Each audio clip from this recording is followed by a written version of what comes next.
Hi, we're going to show you how to make the Kanzashi flower this morning.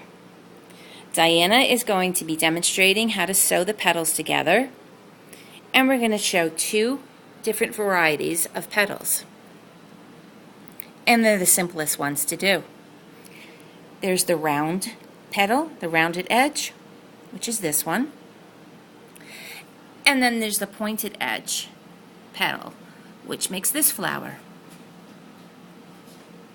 These are made using 4 by 4 inch squares of fabric that she's cut into simple circles. And by simple, I mean that they still kind of look squared, just a little rounded off. But it's fine. When it's sewn, it's going to look like a circle. She starts by taking the circle and folding the two odd sides together so that the good side of the fabric is out. And she has a half a circle. She then is going to use a straight iron and use the straight iron against the fold so she doesn't have to finger press it, and she's going to have a nice crisp edge.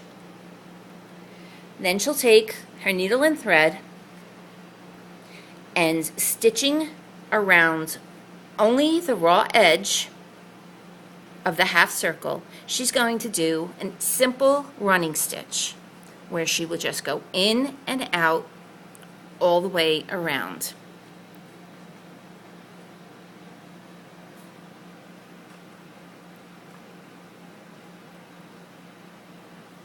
As the needle and thread go through the petal, she will gather it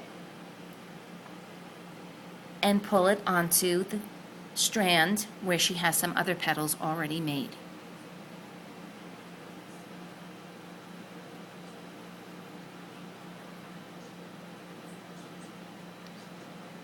This gives the appearance of a nice full rounded edge petal when it's done.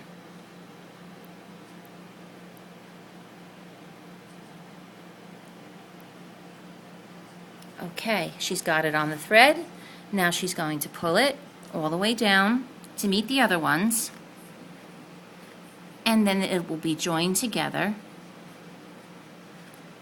to make a nice flower. She can stitch the two ends together with just a simple knot, and it will join the edges together. And it will end up looking like this flower when it's done stitched. To make the center of the flower, she's going to use a 2 by 2 inch circle that's cut from fabric, a coordinating yellow fabric. She'll do a running stitch all the way around the edge of the cut fabric, the raw edges, and then pull it tight and stuff it with a little bit of fiber fill to give it a little three-dimensional look. Then on the back of the flower, she finishes it off by covering a small wooden circle with the same fabric that she used for the flower, and it gives a nice finish to the flower. Now the next Kanzashi flower that we're going to show you is the pointed petal. Diana's going to demonstrate this one using coordinating fabrics. This petal is also very simple. She's starting out with the same size 4-inch circle, only this time she's going to fold it 2 times. Once across,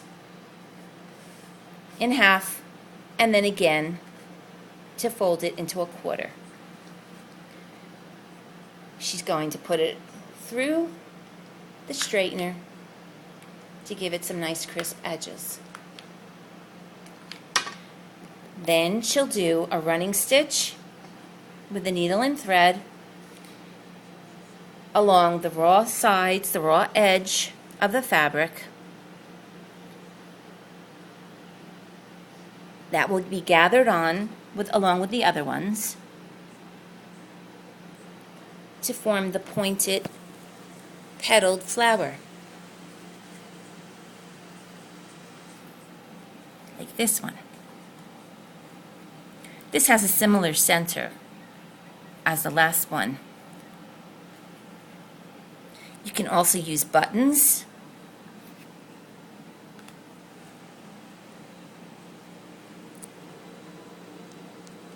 For the center of your fat flower.